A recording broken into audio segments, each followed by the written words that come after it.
Hi viewers, welcome to my channel Shiva 24 frames. ఇప్పుడే Odela 2 movie అయితే చూసొచ్చాను. Cinema ఎలా ఉంది, సినిమా స్టోరీ ఏంటి, సినిమాలో అసలు స్క్రీన్ ప్లే ఉంది, సినిమా క్లైమాక్స్ ఏంటి, సినిమా అసలు చూడొచ్చా లేదా అనేది మనం ఈ వీడియోలో తెలుసుకుందాం. సినిమా పరంగా వస్తే సినిమా మాత్రం చాలా బాగా తీశారు. స్క్రీన్ ప్లే కానీ, కొరియోగ్రఫీ, డైరెక్షన్, కథ, సినిమా అంతా ఓవరాల్గా బాగానే ఉంది. ఇందులో ముఖ్యంగా తమన్నా గారి క్యారెక్టర్ అయితే మాత్రం చాలా చెప్పుకోదగ్గ క్యారెక్టర్, మంచి క్యారెక్టర్ అయితే ఇచ్చారు. ఆమెకి ఒక నాగసాధువుగా ఆమె కథ అయితే ఎంట్రీ ఇస్తుంది.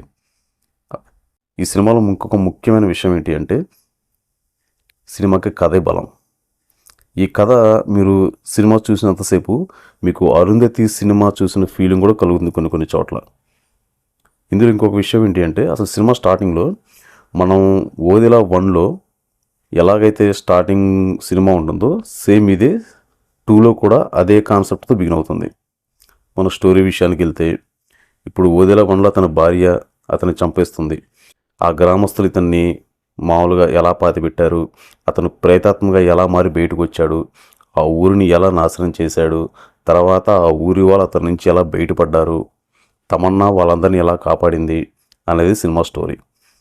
ఓవరాల్గా సినిమా గురించి మనం చెప్పుకుంటే మాత్రం గ్రాఫిక్స్ పరంగా కానీ, స్క్రీన్ ప్లే పరంగా కానీ అంతా బాగానే ఉంది. మ్యూజిక్ కూడా చాలా బాగుంది. సినిమా చూసినంతసేపు కూడా ఎక్కడ బోరు కట్టకుండా బాగానే ఉంటుంది. అక్కడక్కడ కొంచెం ల్యాగ్గా ఉన్నా కూడా సినిమా అయితే మాత్రం చూడొచ్చు. కొన్ని సీన్లు అయితే గూస్ బంప్స్ తెప్పించేలా ఉంటాయి కొన్ని చోట్ల. ఎందుకంటే వీరిద్దరి మధ్య వచ్చే సన్నివేశాలు కానీ, ఈ ప్రేతాత్మ మధ్య, తమన్నా మధ్య ఇలాంటి సీన్లు కొన్ని ఆసక్తికరంగా ఉంటాయి.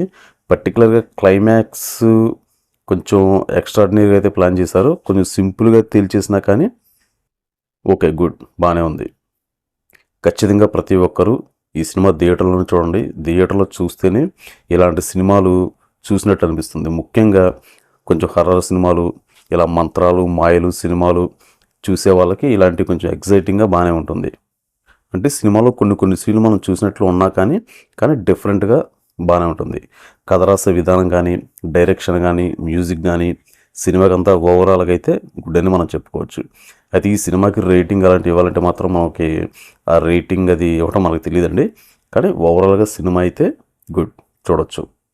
కానీ ప్రతి ఒక్కరూ కన్ఫామ్గా థియేటర్లో చూడండి. థియేటర్లో చూస్తేనే ఇలాంటి సినిమాలు ఆ ఫీలింగ్ అనేది ఎంజాయ్మెంట్ చేయొచ్చు. ఆ సౌండ్ కానీ, ఆ విఎఫ్ఎక్స్ కానీ, ఆ సినిమాలో వచ్చి కొన్ని సీన్లు కానీ చాలా అయితే చాలా బాగుంటాయి. రేపు మరొక టాపిక్తో మళ్ళీ మనం తిరిగి కలుసుకుందామండి. అంతవరకు బాయ్ బాయ్.